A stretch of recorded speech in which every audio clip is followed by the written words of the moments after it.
Okay, welcome to lesson 29. Okay, so in this lesson, as in the last lesson, we talk about what? We talk about the mean, the variances. But how about if we want to generate the third or fourth and so on moment? How do we generate moment?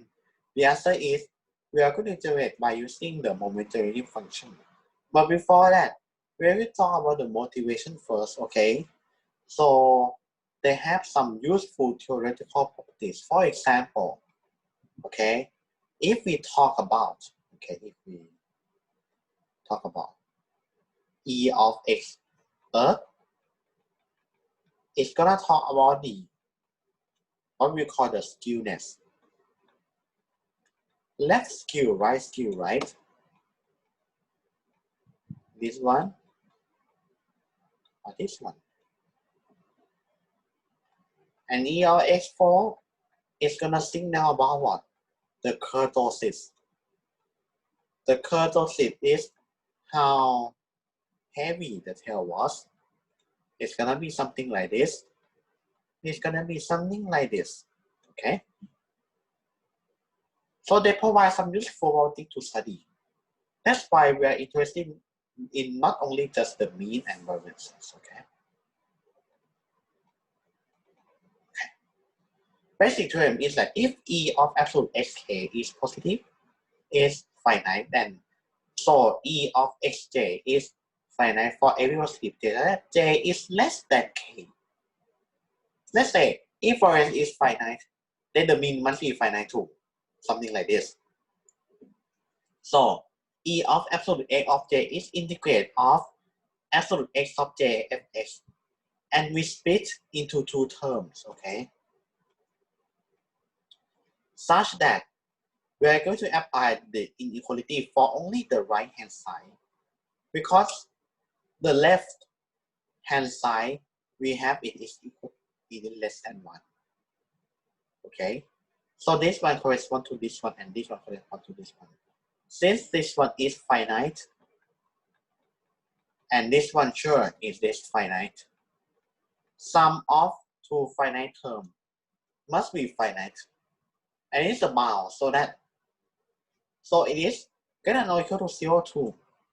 So it's the bounded, so it must be finite too. Okay, next one, we are interested in the central moment, so I have discussed this already. So let's go to the core of this video. That is the moment generating function. The first thing that we have to remember, a very easy and short formula. It is one. If the exam, okay, I think the final exam, right? If the final exam asks you to find the moment generating function, this is the formula, the only formula you have to remember at all. Phi of t is e of exponential of tx. That's all. Okay? So the t is the parameter. T is the parameter. And x is the random variable. Expectation of e power tx. Easy to remember. Okay? But, okay, let's say the instructor could ask you find, okay, what is the MTF of binomial? What is the MTF of, let's say, the normal? What is the MTF of, let's say, the uniform distribution of the MTF of anything? But if it doesn't have any uses, why should we care about it, right? So it has the uses like this, okay? So from this one, it is called a moment generating function. Remember the name, the moment generating function. That is, with this function, we can generate any moment as we want. That is what? That is, if we want to find E of Xn, E of Xn, we have to find the nth derivative. The first step is to find the nth derivative first. N derivative. Okay. And then take at t is equal to, so it's with respect to the t. Okay. and let t is equal to 0. So this one is that if it is finite for some open interval around the point t is equal to 0. So this is the technical condition to say that it is the sufficient condition to find this one. Or in other words, very short formula, okay? Short formula again. E of xn is sine derivative of n of 0. That's all. So I think that's the proof on this, but I don't think that it helps me get some intuition. So you can look at the textbook if you want to, but if you don't want to, that's fine. Just remember these two boxes, okay? So MGF is gonna be E of e power tx. And for if you want to find the moment and derivative as 0, that's all.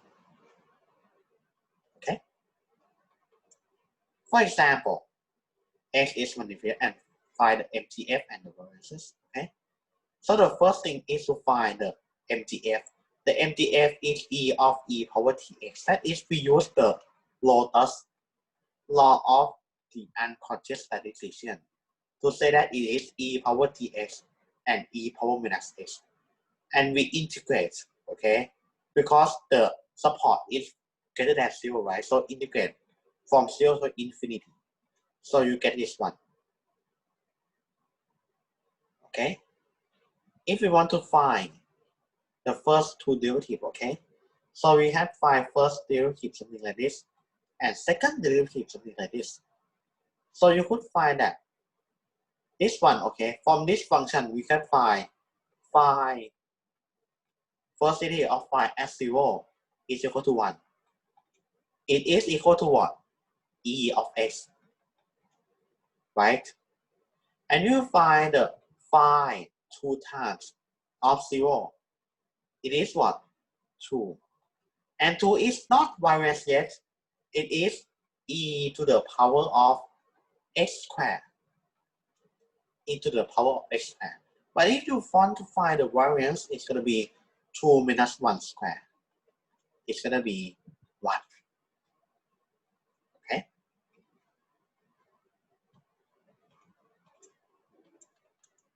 Next, what are the properties of the MGF? Okay, if we have x and y is a linear function, what does that mean? Okay, so we have to find the previous two boxes, and that's all. We don't have to find this because it's easy to prove. Because we want to find, let's say, phi of y. The phi of y is gonna be e of t of y. T of y is gonna be ax plus b. Okay, and e of bt, we take it outside, and we get what? Expectation of e of t times ax. And what is this? This is a constant e power bt. And this one is equal to phi of at, right? Phi of at. So if you could find phi t and then we plug in t with at, and that's all. Okay. For example, f phi fx and this y is equal to 3 minus 2x. So you don't have to remember the formula, just write it down, okay? So it's gonna be e of t what? 3t minus 2 3x. It's gonna be e of 3t, e of e minus 2t times x. Because we know that this one, right? And then we find this one. Replace t with minus 2t. It's gonna be 1 plus 2t. Okay? So next, the property of the MGF. Suppose that x1 until xn are n independent random variables, okay? So this one, If you want to find the sine of x, sine of y, okay, sine of y. Sine of y, what should we get? It's gonna be e to the e of what? T of x1 plus up until xn. Since x1 and xn are independent, so this one condition. Because we want to split into the products of the expectation. So that's why we could split because x1 until xn are independent. So e of tx1 until txn must be independent also, right? So it's gonna be e of tx1. We can split e of txn. And this one is what? Sine of x1 times until sine of xn. It's gonna be different sine. Okay. So next example. So we could find each one. Okay, we can find each one, and then PET plus 1 minus P and then V power of n. Okay. Another property. This is the property that's extremely helpful. Okay. That is the reason why many statisticians use this notion of MTF. Because if the MTF are finite and identical, the keyword is identical. If MTF are identical for all value of t, okay, usually in the open interval, that is, let's say, if, okay, E of EAT is the same for any interval, let's say t minus epsilon up to epsilon, it's gonna not have to be same for all t, but let's say same from the t at the boundary of the zero. The result is extremely helpful. That is, distribution, probability distribution must be identical. That is, there is 2-1 correspondence between the MTF and the probability distribution. So these two convey the same information. For the MTF, you could find the PDF. For the PDF, you find the MTF. These two are equivalent to, there's one to one corresponding to each other. Okay, so we can use either probability distribution or MTF to find. But the case that we want to use the PDF is the case where you find the marginal, the joint, the conditional, and so on and so forth that we see in chapter 3. But in the chapter 4, if you want to find the E of x, E of x squared very quickly, the best way is to find the MTF. Okay. Next, example 4.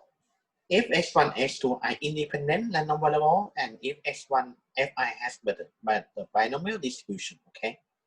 So the sine of I of t is going to be this one. And by the previous property, okay, by the previous property, it's going to be times this one. Okay, times this one. What does it mean? It means that this one is the parameter of the n, right?